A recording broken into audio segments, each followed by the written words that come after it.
No product, thing, attitude, or concept is more difficult to sell than safety. Fire prevention, of course, is a related concept.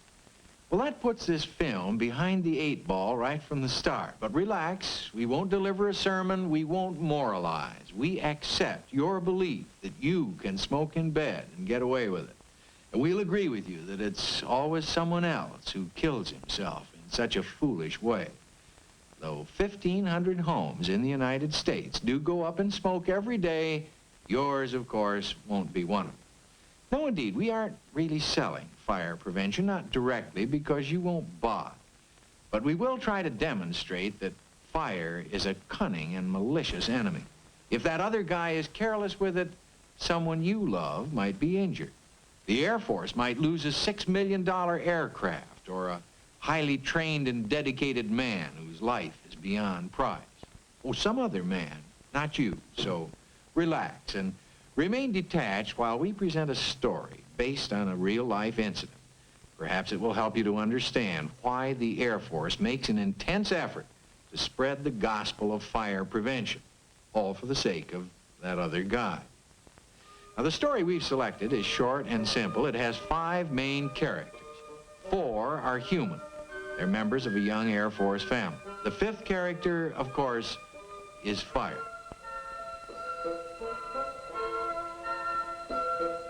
The main setting, or stage, is a house located about 2 miles from the base. It's occupied by the Turner family. On base or off, this is where most Air Force fires occur, in family living quarters.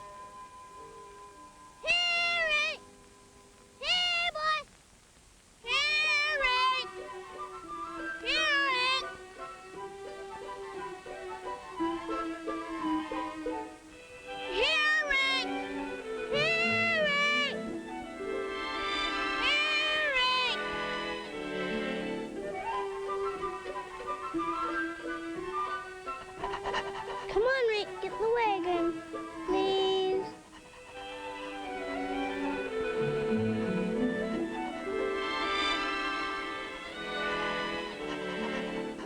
Okay, let's go.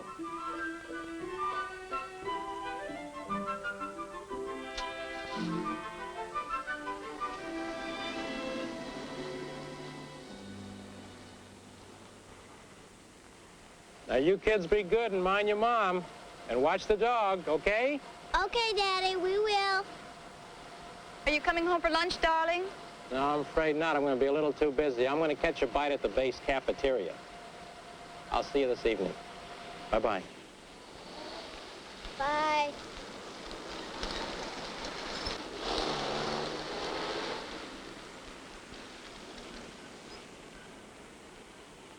What a great day. The drama begins at a moment when all seems well, when the characters face no visible threat. It ends before dawn on the following day. This little drama has no particular plot. It's taken from real life, where beginnings and endings and crises and climaxes are not easily recognized. In real life, there is no audience as such. All the world's a stage, all the people are actors. This is one reason why so-called accidents happen. If, like professional actors, we had a script to follow, if we memorized and rehearsed our roles, errors and accidents would seldom happen. As it is, though, we can't see ourselves in action. But we do have judgment based on knowledge and experience to guide us. Captain Turner is a safe driver. He lived through an almost fatal car crash.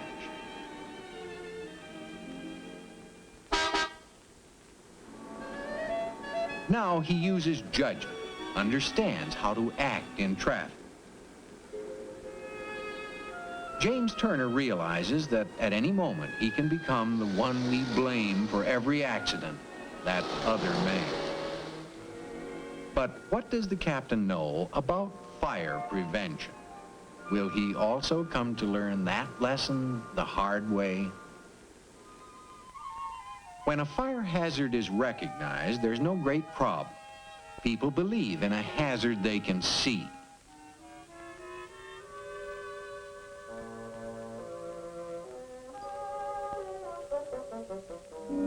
Belief inspires the emotion of fear, and we take action, which leads us to our main point. The best fire prevention is recognition of fire's hazardous nature.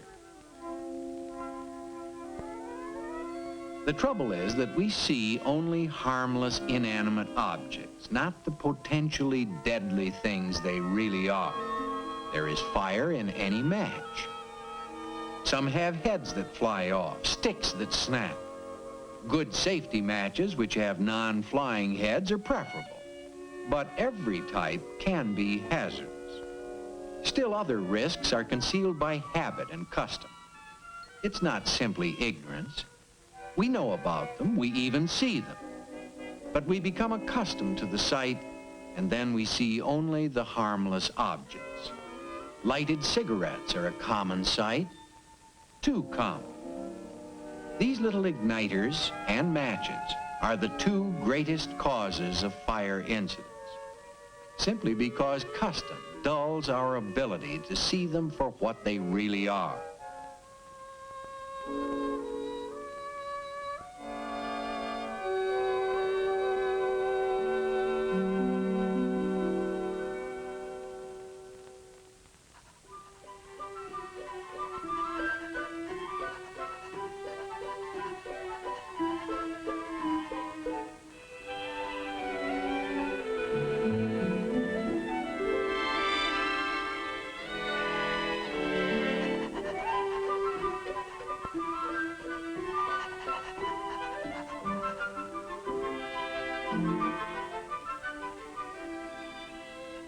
There's no place like home. Why? Well, chiefly because it's a place of privacy. There's no official supervision at home, no cop writing tickets for taking a chance. June is not allowed to drive until she passes a written test and a driving test, and thus earns a license. But she's allowed to keep house without proving she can recognize the risks in that occupation. Basically, fire prevention is an emotional attitude. It's a frame of mind, the ability to see and feel proper respect for real danger. June will never take preventive action unless she learns to see and feel the presence of danger. What method will teach her? A film like this? A friend's tragic lesson? Or will she be motivated by the most effective and most intolerable means, bitter first-hand experience?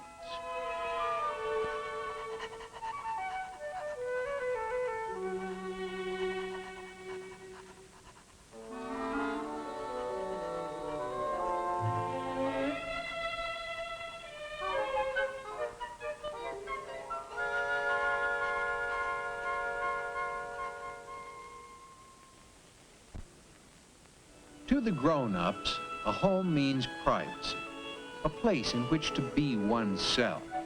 To the small ones, home means protection. It is a refuge from which to venture forth unafraid, a harbor to welcome their return. Joey and Dana share this room. Joey loves to climb, so the upper bunk is his. Dana doesn't mind. Her doll, Gretchen, feels safer near the floor, so she gladly takes the lower.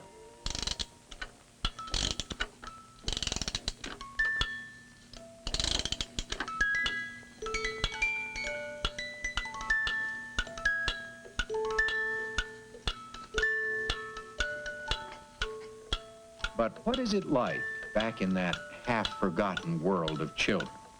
What do they know about the hazards in their refuge? Only the things they've been told by Mother and Dad, and things they've learned by direct research, sparked by curiosity. Joey may have a much better alibi than an adult for not recognizing the many faces of fire danger. His problem is complicated by simple ignorance. However careless adults may be, they can't plead ignorance. They know that fires are dangerous.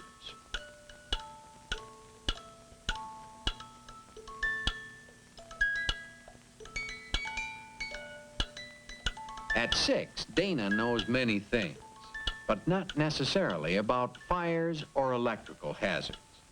Dana is old enough to have grown-up type possessions, her own small radio. But does she know it doesn't belong in the bathroom? Does her mother know?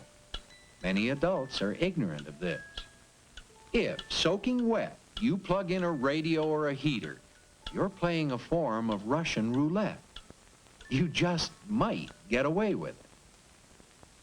The morning wears on, gives way to noon. It's a gorgeous day, and it's spring, and all the world is young.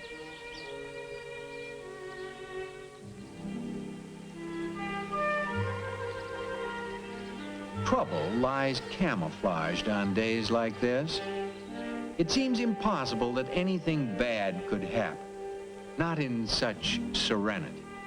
Out at the base, it's been a good day for Captain Turner. He's a busy man. His mind is on practical matters. He doesn't have time to admire the glories of nature.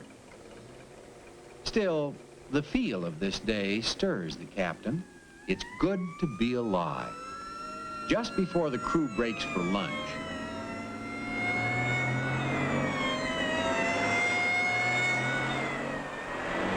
it attracts a moment's attention, then it is forgotten.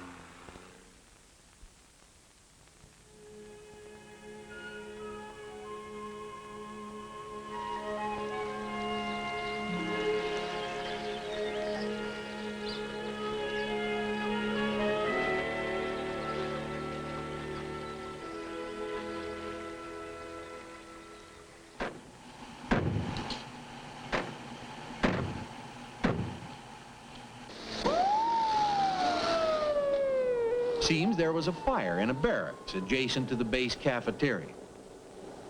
When Captain Turner arrives for lunch, it's all over. A couple of firemen are cleaning up the area. What happened here? I don't know, sir. Bed caught on fire. Night maintenance mechanic. Reckon he went to sleep with a cigarette. That'll teach him. Not him, it won't. He's dead. Dead? Really? Why not? Sound asleep on a burning bed? What's to save him? I reckon he lucked out, though. That's the way I'd want it. Don't ever wake me up, third-degree burns all over. Doesn't seem possible that a man could die in such a simple way. But it's more than possible. Believe it or not, smoking in bed is one of the chief causes of Air Force fire incidents. Boy. The character of a house and home is more apparent at night. The family is together, isolated and safe from the dark outside.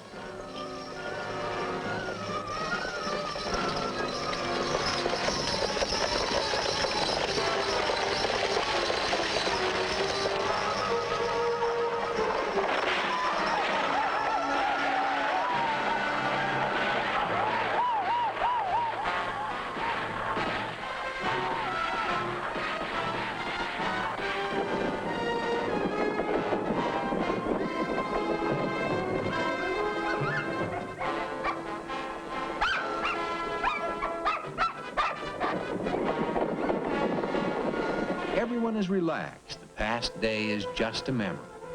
Now we are safe at home, the place where nothing bad ever happens.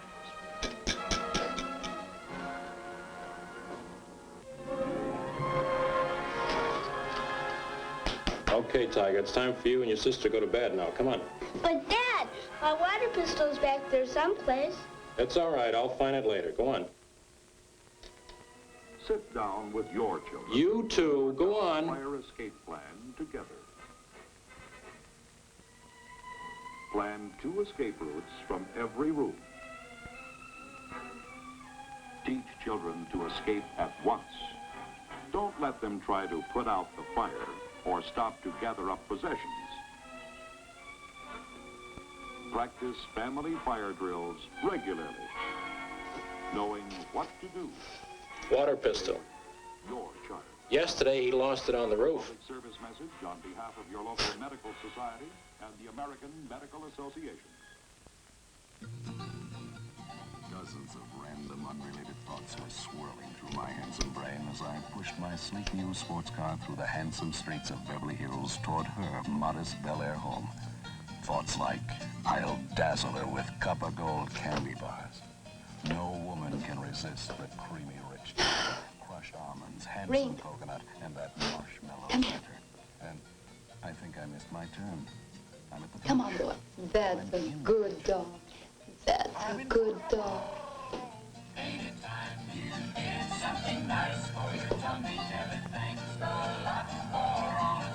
Hey, outside. You go outside. You don't go in there. Come on, come on. Come on, come on, come on. Outside. Outside you go.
Fire in a sofa may smolder for hours before it breaks into open flame.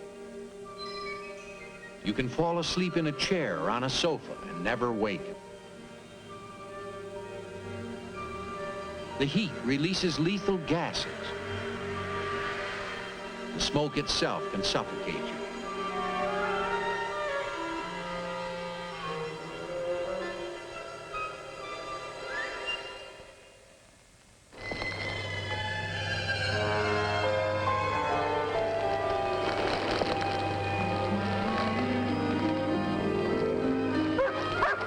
Once free, on the loose, fire is incredibly swift. It can run, climb, leap. It can even fly. Large buildings are often gutted in 10 minutes. A house can go in 5 or even 3. In a burning room, the heated air rises to the ceiling. Moments later, the whole upper area of the room is superheated. By the time you awaken, the killing temperatures may be just above it.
Well, Colonel, it's plain as day what happened.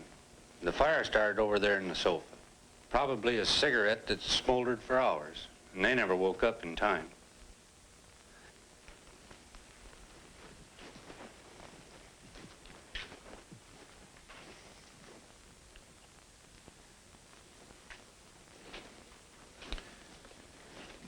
We found the father right here, Colonel, by the bedroom window. Now, indications are that he rose straight up out of bed into the superheated air and dropped. He might have made it if he'd have crouched low and kept his head down. And Mother was right over there on the floor. Now, evidently, she was going after the kids, and she got it the same way, superheated air. How about the kids? Well, let's go into the bedroom, Colonel, and I'll show you.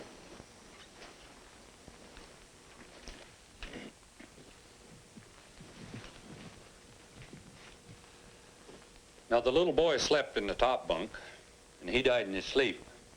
And the little girl, she went for the front door. She almost made it, too, because they found her in the living room. Couldn't she get out the window? Well, that's what she should have done. But kids don't stop to think. They do the things they're used to, and all she knew is that people go out through doors. What a terrible price to pay. Certainly is.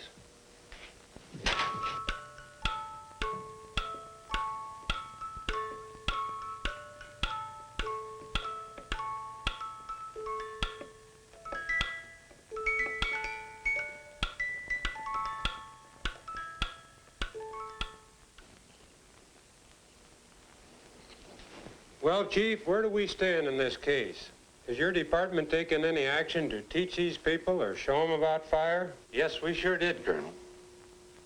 The parents had our fire prevention lecture like everyone else the first week after they arrived. And then there's the printed matter, Air Force directives and such.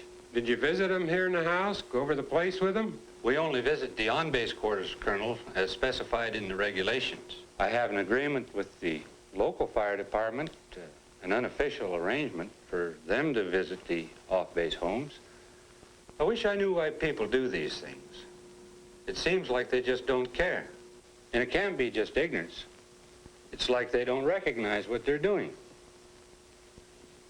Well, it appears so.